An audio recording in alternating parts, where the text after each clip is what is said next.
In this video, you will learn what to do when more than one answer seems correct on the SAT. This strategy actually applies to all SAT, ACT, and any other standardized test. But later in the video, after we go through the theory of question design on the standardized tests, I will be sharing an example from DSAT, and it will also relate a story that I just had with one of my membership clients during our one-on-one check-in.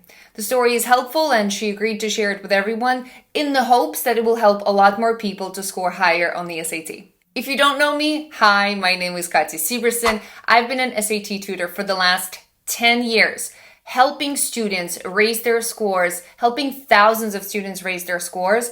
I'm based in New York, but I also work remotely all over the world. My one-on-one program is always full because happy clients refer their friends and their family. So if you cannot get into the one-on-one program, you can always work with me in a small group format in my membership, and we're also launching something very exciting for December. So if you want to know about this first, if you want to get advantage of, to take advantage of all of the discounts, click the link below in the bio and connect with me on all of the socials. And now let's get back to the strategy that will help you conquer SAT's super tricky questions. And before we dive deep into the strategy, let's first talk about what sets standardized tests apart from your average high school test.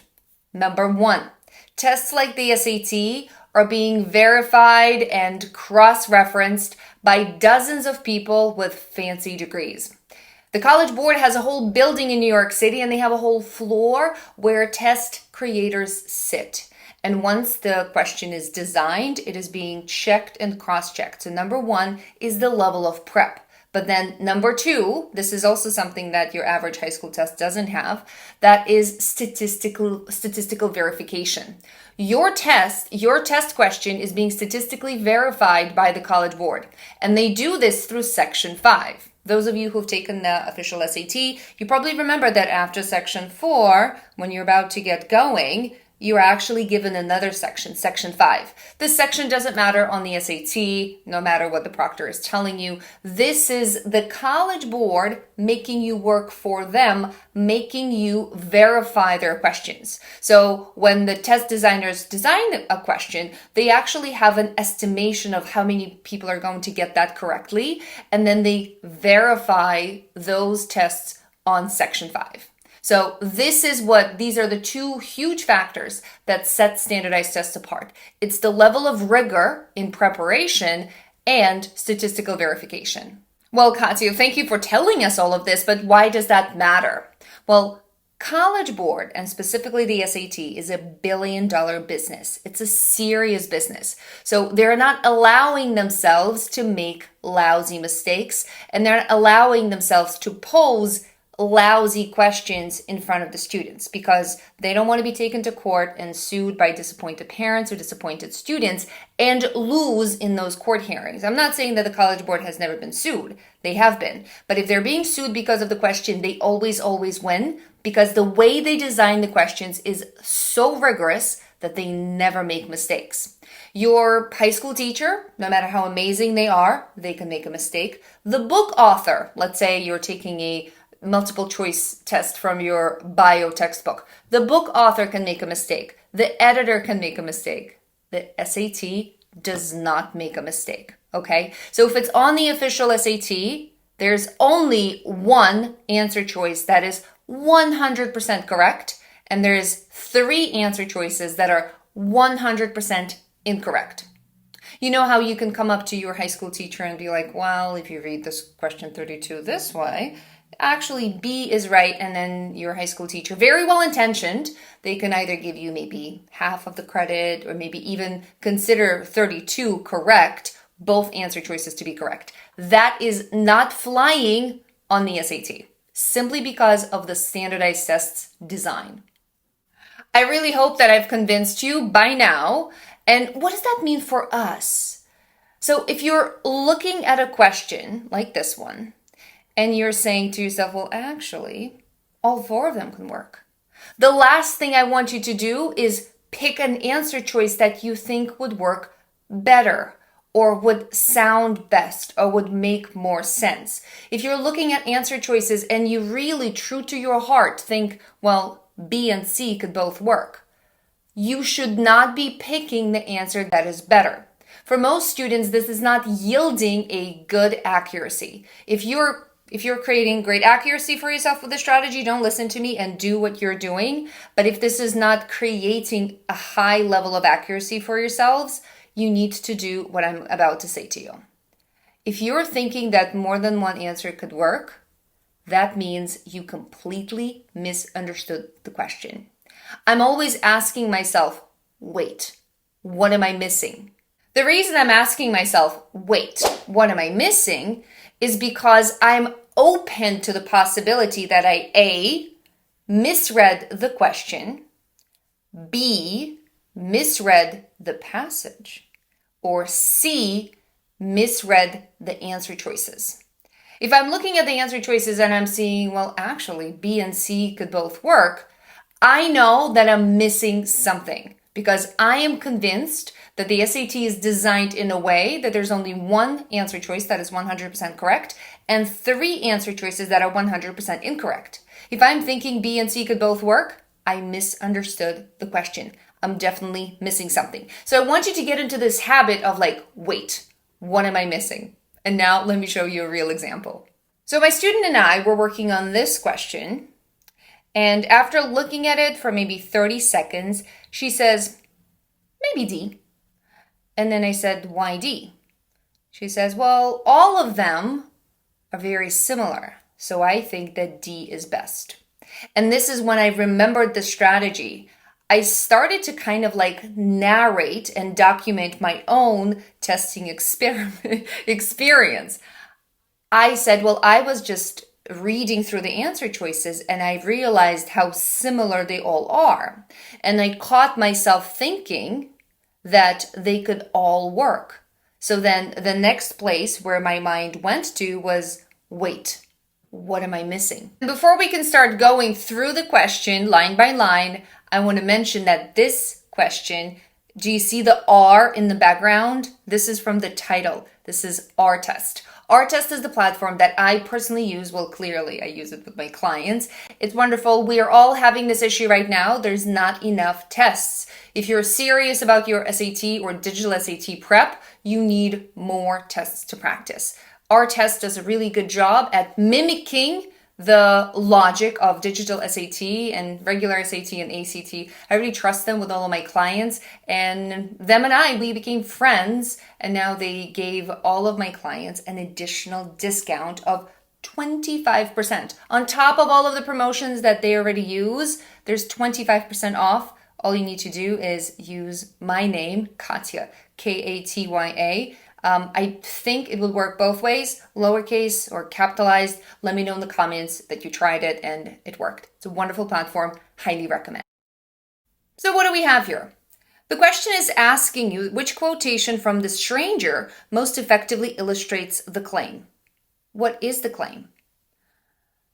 If you start reading from the comma, it says Mansfield frequently uses interpretation of Mrs. Hammond's body language as when Mansfield writes of her. So if you just read from the comma, you're going to think, oh, I just need to choose an answer choice that has a mention of a body language.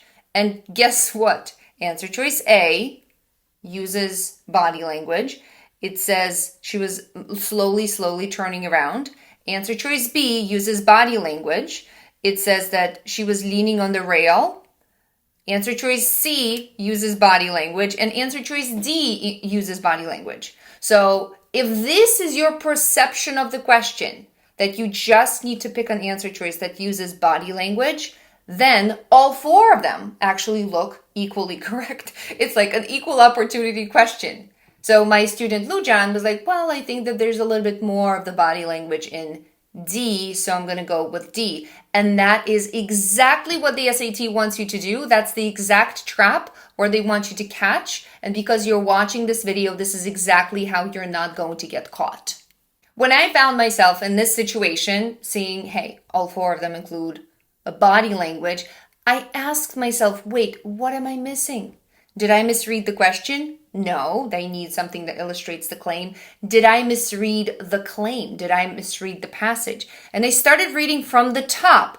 The Stranger is a 1921 short story by Catherine Mansfield. In the story, the protagonist, the main character, Mr. Hammond, is eager to reconnect with his wife, who is back from Europe. In describing Mrs. Hammond's reluctance to his attempts. So the husband is willing to reconnect with his wife, but the wife is reluctant. And in the reluctance, Mansfield frequently uses interpretations of Mrs. Hammond's body language. So do we just need the body language in the answer, or do we need the reluctance to reconnect with the husband to be expressed through the body language? Now I found what I was missing. I was missing the claim. I was misreading the passage. So now with this new renewed understanding, try to attempt this question again. If you said B, I need you to hold that thought. Let's go through them one by one. She was slowly turning around. A bell sounded far over the water and great spout of steam gushed into the air. The gulls rose. They fluttered away like bits of white paper. That is a great quote. Does have a little mention of the body language, but absolutely no reluctance. To be reluctant means to be unwilling, to approach something with a lack of eagerness. There's no reluctance to reconnect with the husband, so A is absolutely wrong. Let's go with B. That's the husband, he was able to face Janie. I'm assuming Janie is the wife. There she was, leaning on the rail, so there is a bit of her body language, talking to some woman, and at the time, watching him, ready for him. She's watching him. She's ready for him. Is there reluctance here? No, there is no reluctance here. So even though they're both present in the scene, how he's willing to reconnect with her, there is no reluctance from her side. And the main feature of the claim is that the reluctance to reconnect with the husband, having come back from Europe, is being expressed through the body language. So B is very tricky, but 100% wrong. Let's jump to D right now. He bent over her and she looked up with her familiar half smile. Okay, both of them are in the picture. She was just the same. Not a day changed. Just as he'd always known her. She laid her small hand on his sleeve. They're both here in the scene. What is missing? I really hope that you're screaming at your computer screen or at your phone screen. The reluctance is missing. Yes, there's a bit of a body language, but there's no reluctance. D's out. You ready to look at C? She smiled. She didn't even bother to answer. But gently, she drew his hand away. Who's he? The husband. She drew his hand away as they came to the brighter streets. So she didn't even look at him. And then they're walking together. Maybe he's holding her hand and she drew his hand away. She's not willing to reconnect with her husband. Only C has all of the components from the claim. Only C is 100% correct, while the other answer choices are 100% wrong. There you have it, my friends. If it seems to you that more than one answer could work, I don't want you to be choosing from one of those answers that you think are working. Instead, I need you to say to yourselves, wait, what am I missing? Did I misread the question? Did I misread the passage? Or did I misread one of the answer choices?